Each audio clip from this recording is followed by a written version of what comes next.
Hello guys, welcome back to Zik the Programming Guide channel. My name is Beatrice and in today's video I'll be showing you how to add a payment method on Kik.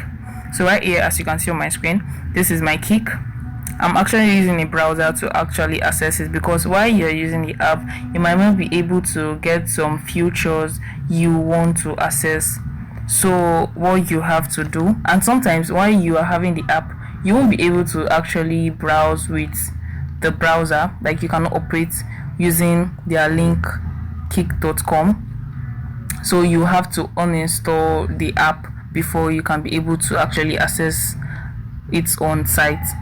So what you have to do once you are here, you click, once you are not logged in, you have to log in into the account first of all, and the next step you have to take is you click right here.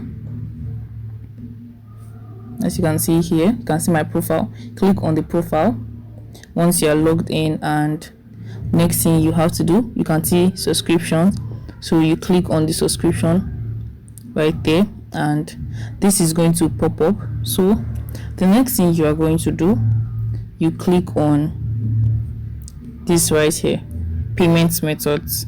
So you click on it like this and you will see add a new payment method. So what you have to do, you click on it and this is where you are going to add in your cards. So you have to verify first of all if you're not a robot. Then you are going to add in your card, any of the cards you want to use. I'll be using my debit card, so you just click on it and input the informations, then you can save up. So that's actually how to add a payment method to your Kik account. If this guide was helpful, give this a thumbs up and equally subscribe to get more helpful tips like this. Thanks for watching guys. I'll see you in my next video. Bye.